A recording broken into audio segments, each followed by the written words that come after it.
Assalamualaikum warahmatullahi wabarakatuh. Oke, jadi kali ini kita akan membahas tentang mengenai analisis laporan keuangan. Oke, yang pertama pengertian laporan keuangan adalah laporan yang menyajikan informasi keuangan suatu entitas bisnis atau organisasi selama periode tertentu. Laporan keuangan umumnya disusun oleh perusahaan atau organisasi untuk memberikan gambaran tentang kinerja keuangan mereka kepada para pemangku kepentingan seperti pemilik, investor, karyawan, kreditor, dan pihak terkait lainnya. Selanjutnya, sifat analisis laporan keuangan. Yang pertama, fokus laporan. Laporan laba rugi, neraca, arus kas yang merupakan akumulasi transaksi dari kejadian historis dan penyebab terjadinya dalam suatu perusahaan. Yang kedua, prediksi analisis. Harus mengkaji implikasi kejadian yang sudah berlalu terhadap dampak dan proyeksi perkembangan keuangan perusahaan di masa yang akan datang. Dan yang ketiga, dasar analisis adalah laporan keuangan yang memiliki sifat dan prinsip terdiri sendiri, sehingga hasil analisis sangat tergantung pada kualitas laporan. Selanjutnya, tujuan analisis laporan keuangan. Yang pertama, memberikan informasi yang lebih luas, lebih dalam daripada yang terdapat dari laporan keuangan biasa. Yang kedua, menggali informasi yang tidak tampak secara kasat mata dari suatu laporan keuangan atau yang berada di balik laporan keuangan. Dan yang ketiga, mengetahui sifat-sifat hubungan yang akhirnya dapat melahirkan model-model dan teori-teori yang terdapat di lapangan seperti untuk prediksi. Berikutnya, ada pun tahapan-tahapan dari analisis laporan keuangan,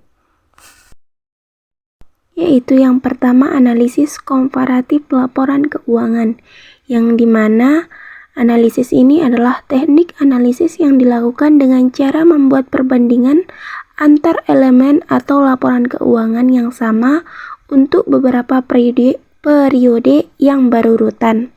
Yang kedua, tujuan analisis komparatif adalah untuk memperoleh gambaran tentang arah dan kecenderungan tentang perubahan yang mungkin akan terjadi pada setiap elemen laporan keuangan di masa yang akan datang. Informasi hasil analisis komparatif ini bermanfaat untuk memprediksi tentang kemungkinan yang akan terjadi pada setiap elemen laporan keuangan yang di masa yang akan datang. Perbandingan dapat dilakukan dengan dua pendekatan, yaitu year-to-year change analysis dan index number time series. Berikutnya, manfaat analisis perbandingan, yaitu memberikan gambaran atau laporan kemajuan secara periodik yang dilakukan pihak manajemen perusahaan yang bersangkutan dan dapat menyajikan data historis serta menyeluruh yang terdiri dari data yang ada merupakan hasil kombinasi antara fakta yang telah dicatat, prinsip-prinsip dan kebiasaan-kebiasaan di dalam akuntan, serta pendapat pribadi. Dengan laporan keuangan yang diperbandingkan untuk beberapa periode akan diketahui sifat dan tendensi perubahan yang terjadi dalam perusahaan. Selanjutnya, faktor yang mempengaruhi analisa perbandingan. Yang pertama, likuidasi, solvabilitas, profitabilitas, dan stabilitas usaha. Berikut adalah contoh dari analisis perbandingan, di mana rumusnya yaitu tahun sekarang dikurangi tahun sebelumnya. Itu untuk mencari naik turun dari analisis perbandingan. Sedangkan untuk mencari persen, yaitu dengan selisih dibagi dengan tahun sebelumnya. Terus untuk mencari rasionya, tahun sekarang dibagi dengan tahun sebelumnya. Seperti yang ada di contoh tersebut. Itu merupakan cara untuk mencari selisih persen dan rasio pada neraca dan laba rugi dengan menggunakan rumus yang sama. Nah, dari contoh tersebut, hasil analisis dari PT-nya berdasarkan analisis perbandingan laporan keuangan konsolidasi PT Widodo Makmur Unggas Tbk tahun 2020 dan 2021 dapat disimpulkan bahwa perusahaan tersebut telah mengalami perkembangan yang signifikan. Hal ini terjadi dari peningkatan total asetnya dari tahun 2020 menjadi sampai 2021.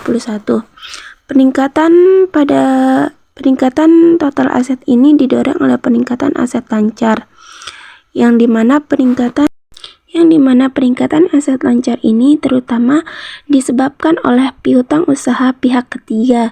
Selain itu, perusahaan ini juga mengalami peningkatan aset tetap neto dari pada tahun 2020 sampai 2021.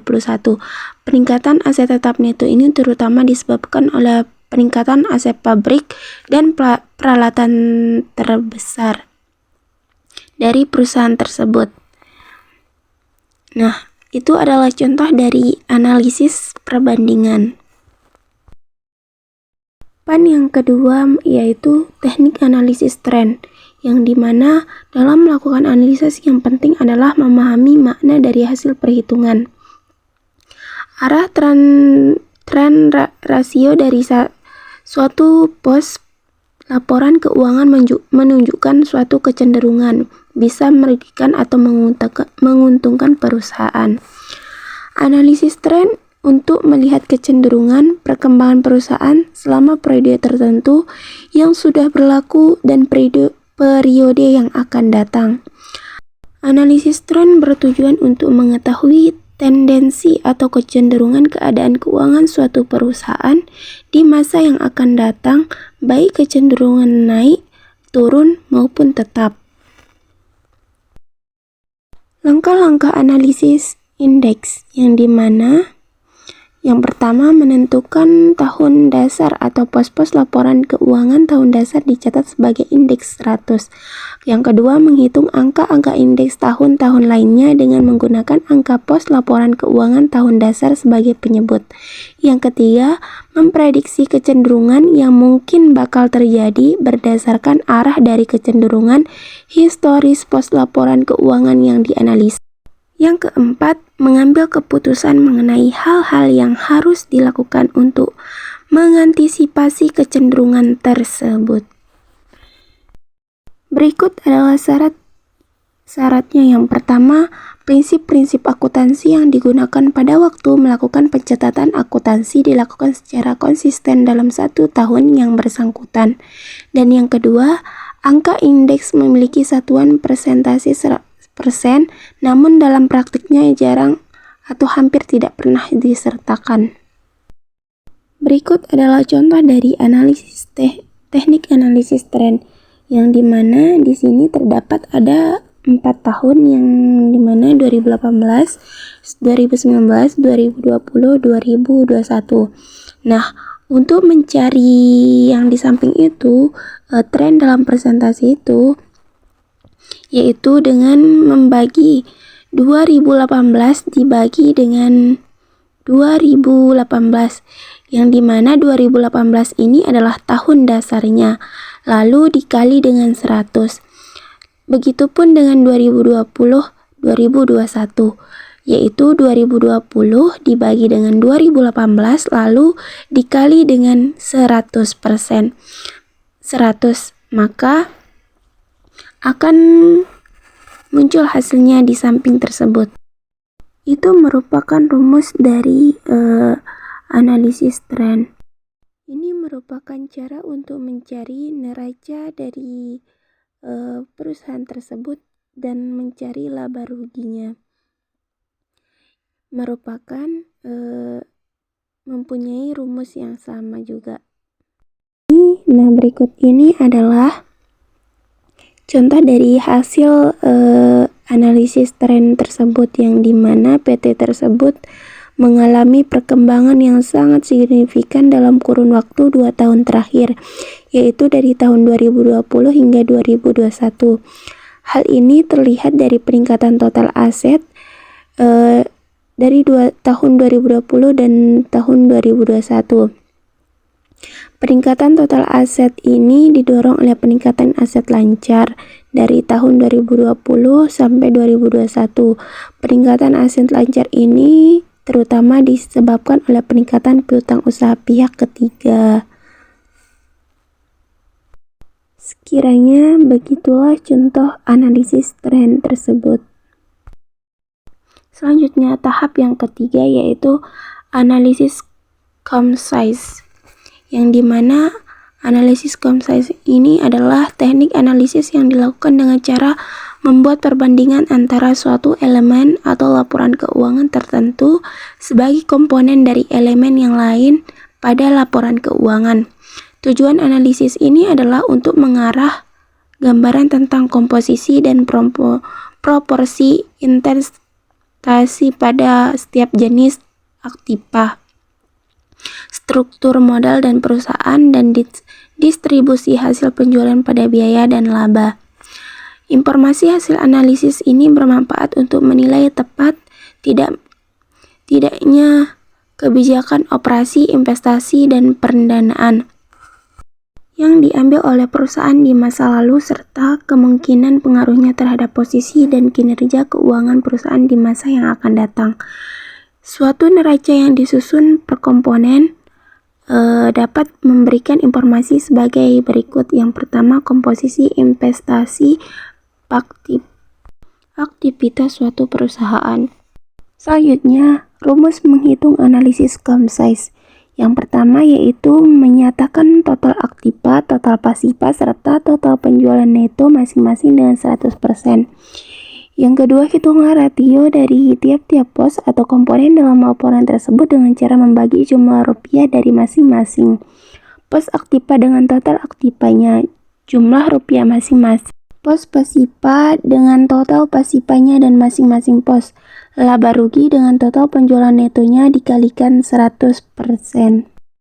Berikut adalah contoh dari analisis COMSIZE, di mana di sini sudah terdapat laporan keuangan atau neraca dari PT Widodo Makmur Unggas. Nah, setelah dianalisis contoh dari laporan keuangan tersebut, perbandingannya dengan perusahaan manufaktur lainnya berdasarkan data laporan keuangan perusahaan tersebut, pertumbuhan pendapatan dan laba bersih PT tersebut pada tahun 2021 berada di atas rata-rata industri. Pertumbuhan pendapatan dan laba bersih PT ini kuat pada tahun 2021 didukung oleh beberapa faktor antara lain permintaan yang kuat untuk produk ayam di Indonesia terutama pada segmen ayam broiler, peningkatan efisiensi profesional terutama pada biaya produksi, yang selanjutnya ekspansi usaha baik secara organik maupun non-organik. Meskipun menghadapi tantangan dari kenaikan harga pakan ayam dan biaya produksi lainnya, PT tersebut diperkirakan akan terus tumbuh secara kuat di tahun-tahun mendatang.